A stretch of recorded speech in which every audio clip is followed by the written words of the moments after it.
Bonjour, aujourd'hui je vais tester la nouvelle gamme de lames Parkside Performance vis-à-vis de la lame Bosch d'origine. Ça coûte moins de 10 euros, ça coûte un peu moins de 50 euros. Donc on va voir si 5 fois moins cher ça fonctionne. La nouvelle gamme Parkside qui est sortie est beaucoup plus qualitative que les anciennes lames Parkside, parce que j'avais acheté les toutes premières lames Parkside qui faisaient, ça coûtait 7 euros à peu près. Le problème de ces lames, qui sont toutes basiques, c'était les pastilles carbure qui étaient toutes petites, et dès qu'on coupait dans du bois massif, ça brûlait. Les dents s'encrassaient et j'arrivais malheureusement pas à faire beaucoup de coupes. Pourquoi j'achète les lames Parkside plutôt que les Bosch? C'est quand je suis sur, par exemple, la rénovation, sur des parquets où il faut couper et on ne sait pas où sont les clous et on va couper forcément des clous. Donc ces lames sont pas chères, c'est des monos, moi j'appelle ça du jetable, c'est on fait la coupe dans le parquet ou dans un bois qui est suspecté d'avoir des vis ou des clous et après on jette la lame. C'est un peu dommage, mais malheureusement, financièrement, c'est plus intéressant que d'utiliser les lames d'origine qui sont 50 euros, donc comme je disais, contrairement à 10 euros sur les nouvelles Parkside Performance. Les Parkside Performance se sont bien améliorées. Les anciennes étaient très basiques, donc c'était un disque métallique avec des dents. Les nouvelles, donc je vais vous ramener plus près, on peut voir que comme les grandes marques, donc Bosch, on le voit, il y a des découpes laser qui permettent de ne pas voiler les lames si elles chauffent ou de faire trop de bruit. Il y a un revêtement téflon qui limite les frottements et du coup ça chauffe moins et ça fait moins forcer la machine. Les lames Performance du coup de Parkside ont le même système, donc des découpes laser, donc de formes différentes mais de fonctions similaires, un revêtement téflon limitant l'accroche, enfin l'adhérence des résines et des salissures et les frottements pour fluidifier la coupe. Et maintenant, je me suis rendu compte que donc ces deux lames, donc ça c'est une 24 dents et une 24 dents, donc je compare les mêmes lames pour la même machine. On peut voir que si on les aligne, donc bien sûr l'alésage est le même, et au niveau des dents, la Parkside a un dégagement bien supérieur pour évacuer le copeau, donc ça devrait moins bourrer, et les tailles de tungstène sont très proches, contrairement à avant où le tungstène était très fin et très minime. Là on se rapproche des lames de Bosch. J'ai des Freud aussi et j'ai regardé, ça s'en approche aussi. Donc peut-être que ça va être plus durable. Faire un réaffûtage, ça vaut pas le coup puisque sur la Parkside à 10 euros, le réaffûtage sera plus cher. Sur la lame Bosch, ça peut valoir le coup. Et après, on ne connaît pas la soudure sur les lames Parkside. Sur la Bosch, on sait que c'est fait avec une technologie qui disent l'améliore pour limiter l'arrachement des dents. Donc on va tester. La Bosch, donc je l'ai utilisé pas mal sur du massif. Je vais tester la Parkside sur du massif. C'est des lames de débit. Elle existe en 36 et 48, je crois, de mémoire. Moi, j'ai pris du débit parce que c'est celle que je me sers le plus. Donc, je vais essayer en coupe transversale, ça ne devrait pas poser problème. Par contre, sur le délignage, on va voir si le fait d'avoir des creux plus importants fonctionne mieux, avec une meilleure évacuation de la scisure. Donc, on va tester tout ça. Donc, je vais monter la Bosch, puis la Parkside. Donc pour le test, j'ai pris, quitte à tester, un bloc de chaîne de 68 mm d'épaisseur, c'est les capacités maximales de la machine. En termes de puissance, je mets une batterie 8 A Procore Plus, donc c'est les dernières, donc ça devrait pas ralentir. Je vérifie la profondeur, mais normalement, voilà, on est pile poil à la limite. Donc c'est parti pour le test. Donc je vais couper une transversale et faire un délignage, on va voir.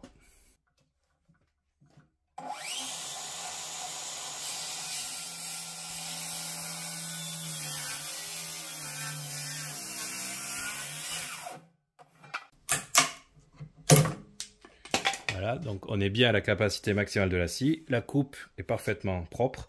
Il y a très peu d'éclats. Là, il en manque un petit peu parce que la planche n'est pas dégauchie. Et on va tester le délignage.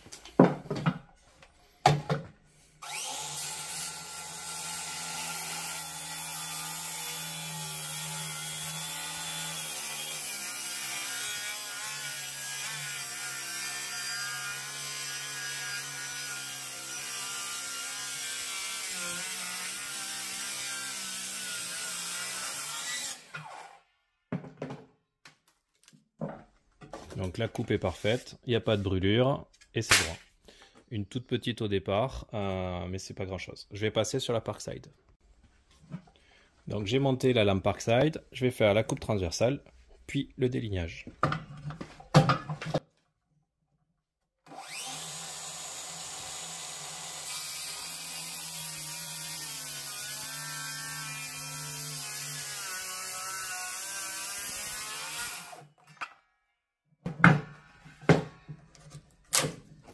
Donc la coupe est propre, mais par contre il y a des brûlures.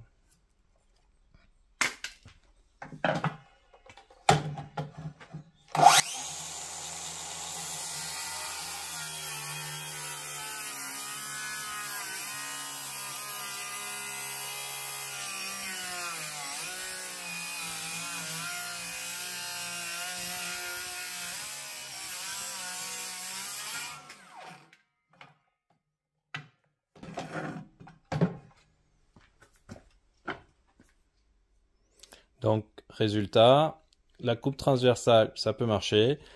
Le délignage, c'est une lame 24 dents. Donc, c'est fait pour. Brûle et m'éjecte. J'ai pas réussi à tenir la coupe droite. La lame est déjà toute marquée de noir. Donc, ça veut dire que la lame doit se déformer, vibre ou se coince, alors que c'est le même bout de bois au même endroit. Je vais réessayer quand même, mais je pense que la lame malheureusement brûle et ne coupe pas. Donc il y a bien une différence de qualité quand même entre du Parkside et du Bosch. Je me dirais heureusement quand même au vu de la différence du prix. Donc je reteste, mais je pense que la lame brûle.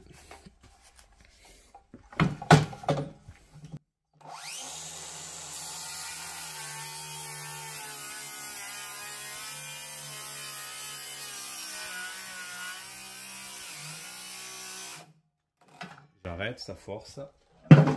J'arrive pas à avancer. Donc voilà, c'est de nouveau tout brûlé. Test un Bosch sur Douglas.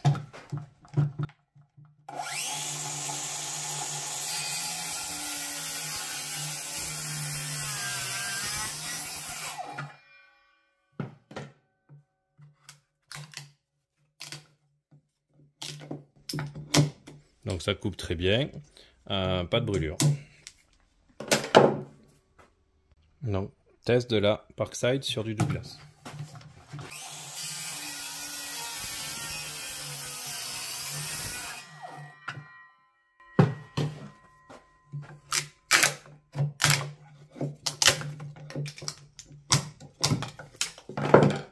Donc coupe parfaitement propre, pas de brûlure, même profondeur que la Bosch, ça c'est normal. Donc sur le Douglas, ça fonctionne très bien.